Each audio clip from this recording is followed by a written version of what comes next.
I just want to acknowledge for a minute how hard it is to be in a position of leadership in the Jewish community right now. And I'm not just talking about myself. I'm talking about Jennifer. I'm talking about Cass and Ellen, the whole leadership of Bonai Shalom. There's just been so much going on in our world and in our community. And there are days when it feels really, really hard. It feels hard because we're in the middle of this horrific war. We have a community that is not entirely united on belief about what should be happening, what has happened, what's going to happen next. And there are some people who absolutely don't want to talk about it, especially on Shabbat. And there are some people who want to talk about nothing else. And in the midst of all of that, we've had some really, really difficult losses and tragedies. We're still reeling from the very tragic loss of Eli Berg. And now, as you will have, if you saw your email right before Shabbat, Erik Yonathan's mother just passed away on Thursday evening, and we have another funeral tomorrow. So there's just a lot going on. And I love Shabbat, and Shabbat is indeed an opportunity to, in some ways, transcend the pains of the world and to be together in community and to warm each other up on a cold day in a cold sanctuary. And to be together and to have the words of our traditional prayers warm our hearts. And there's also ways in which we have to talk about what's going on in the world. And finding that balance, I think, is incredibly hard. Of course, I don't want to just dwell on it all over Shabbat, but when the Torah, as I mentioned earlier before we read it, when the Torah and life just seem to coincide in this unbelievable way, we can't ignore it.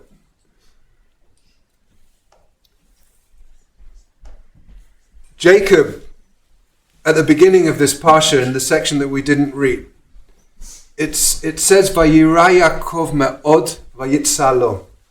Jacob was really afraid, and he was distressed. The commentators ask, why the doubling up? Okay, so he's afraid. He's afraid because he's about to confront his brother Esau, who wanted to kill him last time he saw him. Of course he's afraid. But he's afraid and he's also distressed.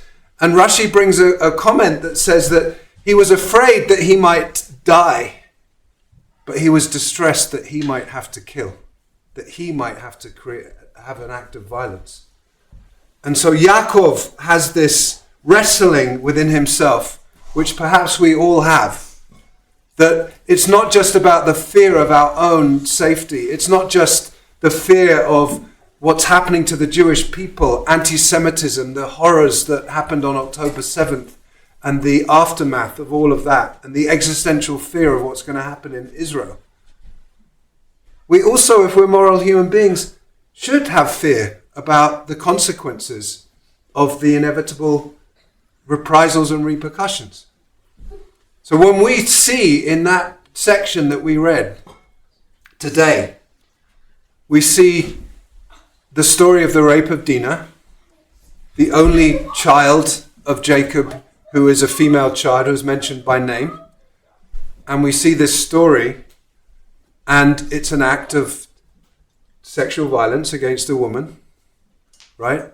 And she goes out, and even though it seems to be some kind of moderated language that says Shem kind of fell in love with her, he wanted her, he spoke, it says, V'yidaber el libah, he spoke to her heart, whatever that might mean. He insisted to his father that they get married. But the language is pretty clear that she was violated, right? And it's horrific, and it's definitely something that we need to take seriously in our world right now. But then what happens afterwards is kind of equally horrific. And I said this at the beginning of the Parsha. It's like we confront this reality of a story where it is, no one comes out of it well. And Yaakov is just he's still Yaakov. Even though at the beginning of the Parsha, the angel has said, your name will no longer be called Yaakov. You will now be called Yisrael, because you have wrestled with God and won. And yet, almost immediately and all the way through the Dinah story, he's referred to as Yaakov, as if he has gone back to who he was before. And then after that story, where he watches in horror, and he really does speak in horror, that his two sons, Shimon and Levi, basically wipe out all of the males in that community. And then he says, like, you brought shame on me. And Cass referred to the wonderful blessings that Yaakov gives to all of his sons as he was in his deathbed. He says about Shimon and Levi, you are prone to violence and it's not okay because of what they did on that day, 3 days after all of the males in Shechem were circumcised. So it's like all of these stories. And again, the quote that I come back to when I think about what I want to speak about each week is that quote that comes into my head again and again. The Torah is a commentary on the world and the world is a commentary on the Torah. Like, how can we look at these stories without looking at our world? Unbelievably, in this book, yes, by Rabbi Jonathan Sachs, Essays on Ethics, the essay that he has on this week, he was saying, and right now there is a war waging between Israel and Gaza. And he wrote that in 2014, not in 2023. And he talks about the cycle of violence as being so painful and unbearable, and relates it to the story of Yaakov and the story of Dino. So it does have to be stated again that what is coming out now and what the UN are taking seriously is the extent of sexual violence against women that happened on October 7th is absolutely horrific and horrendous. And it's not something I'm obviously not going to go into any details. I'm sure some of you have read and seen some of the details, but it has to be acknowledged. It has to be acknowledged. And what is so painful, I think, for all of us, especially those of us who have been involved in the progressive world for so long, to see the silence of groups that represent women, the silence of groups that purport to be feminist groups, the silence on this matter.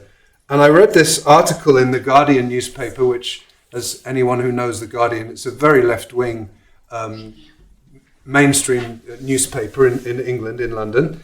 And Gabby Hinsliff wrote an article about it, and about the Dr. Kochav El-Kayem Levi, who is the lawyer who's chairing the civil commission that's been created to really, really look seriously at what happened and really the compelling evidence, and present it to world leaders and to present it to the United Nations, who are finally sort of taking it seriously, the horrific things that happened that day. And she says, whatever your view of the Israel-Hamas war, rape is rape. To trivialize it is to diminish ourselves. And she says this isn't some ghoulish competition where any empathy shown to dead Israelis leaves less available for Palestinians, because she's acknowledging the readership that she has in The Guardian of people who are just horrified, as we all are in different ways, at the deaths of innocent Palestinians. Jamila, who lives with Rebetz and Eve, lost 15 family members in Gaza. She's a faculty member at Naropa University. She's a Palestinian American. She lost 15 family members. We can't not have compassion for that, right? I hope we can. I mean, we have to have compassion for the loss of life. But then we look at it in a proportional context and we say, well, if the world,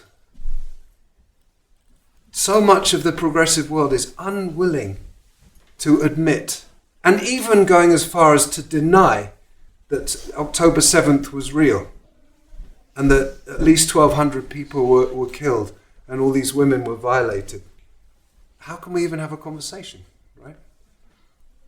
So it's really, really hard. I don't actually want to be talking about this on Shabbat at all, especially the Shabbat right before Hanukkah starts, right? So I'm gonna kind of shift the focus a little bit and take this notion that we have this story. We read it today from the Torah of an act of violation against a woman and the consequences of it. And we just hold that. And then we look at Yaakov, and we look at the fact that at the beginning of the Parsha, he was not only afraid of his own death, he was afraid of what he might do. And the trembling. And I believe wholeheartedly that all of the people who are serving in the Israeli Defense Forces are very afraid of the consequences of their action, knowing that what they have to do is try as much as possible to take out the infrastructure of Hamas. But of course there's a fear. There's no celebration. There's no celebration of the deaths of Palestinians. There's no dancing in the streets and giving out candy and parading bodies around. I've been in Israel when this stuff happens. And the whole of Israel goes into this sense of introspection. Like, how can it be that we killed innocent people? But how can it be that those innocent people are being used as human shields? So it's all very, very dark. And the world feels very, very dark. And here we are coming up to the winter solstice and coming up to the darkest time of the year where the nights get longer and longer and colder and darker and darker. That's where we live. And yet, we're going to light a Hanukkah candle. And we're going to light a second Hanukkah candle, and a third, and a fourth, and a fifth, and a sixth, and a seventh, and an eighth Hanukkah candle. And we're going to light up the dark places in our own hearts and in the world with the light of Hanukkah, because that's what we do. When Yaakov's name is changed to Yisrael, there's not just this idea of a name change to somebody who has wrestled with God and won, which is how the Torah describes that name change. There's something way more profound going on. Yaakov was plagued with what we might call mimetic desire. Mimetic desire is wanting something that someone else has. He, in some ways, Yaakov wanted to be Esav because he wanted his father's love. Mimetic desire, he wanted something that he wasn't and couldn't somehow be. And so, as we've heard, he became a bit of a trickster. He became a little bit of a nobody. I mean, the way he is during that episode where his sons go on this violent attack of all of the men of Shechem, and then the other brothers come and they plunder everything. They take the women captive and they take all the cattle. I mean, it's really hard to read these stories in our Torah, right? And Yaakov was sort of paralyzed. He was impotent. He was silent. He was outraged. He didn't like it. But even the language he uses about why he didn't like it, it's not great. Now we're not going to have a great relationship with all these surrounding people, you know. But then he is told for the second time, your name will no longer be Yaakov, but Yisrael. And even then, the Torah continues to switch between the two, so he's never permanently Yisrael, ever. He goes from Yisrael to Yaakov and Yaakov to Yisrael. But some ideas are that when he is Yaakov, he's not really his true self. When he's Yaakov, he's pretending to be someone else. He's pretending to be Esav, or he's tricking, or he is being a recipient of tricks. And Yisrael is about coming into this place of self-confidence and say, I know who I am. And it's no coincidence that Yisrael is Israel. And so all of us, I think, have a Yaakov inside of us, and all of us have a Yisrael inside of us. We all have places where we doubt who we really are. Is this really who I am? Is this really what I think? Is this really what I believe? Can I really stand by why so many innocent people are being killed? Who am I? In this world that we all go into, we all do, I do, we go into that Yaakov place of just not being sure, not being clear. And the Yisrael place is, you don't? Good. Oh. It's part of being human. It really is part of being human. Sometimes we see what someone else is doing and we think, oh, maybe they know more about the world than I do. Maybe their opinions on what's happening in this war are more important than my opinions. Maybe I don't really know enough. Maybe I'm not informed enough. All of the ways in which we can have that Yaakov. And not that there's ever 100% moral clarity. But there are times when, if we are Yisrael, we have to say, this is a moment where there is clarity. This is a moment where we have to stand tall in our identity and be who we are. This is a moment where we have to be proud Jews.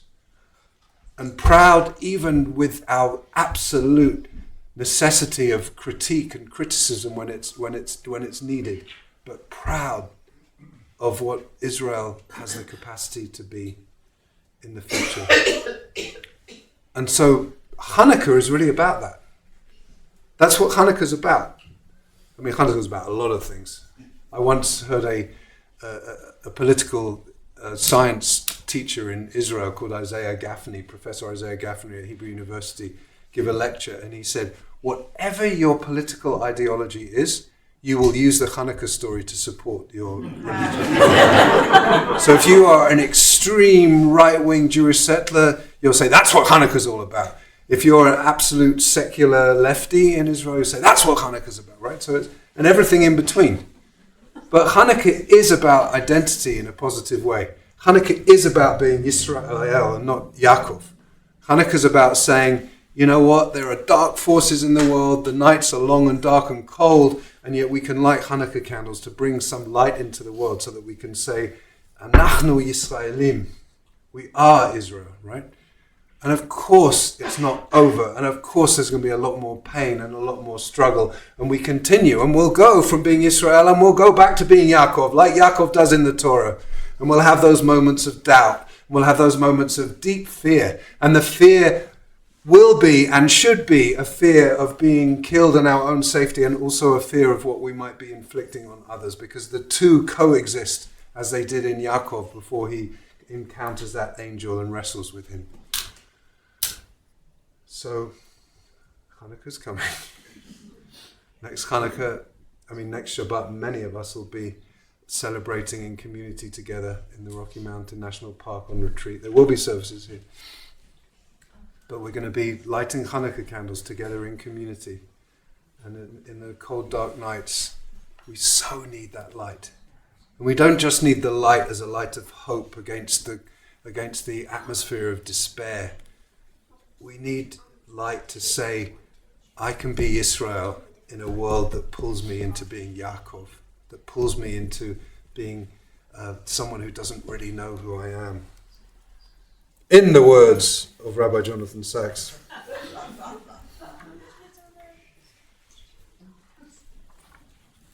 he says,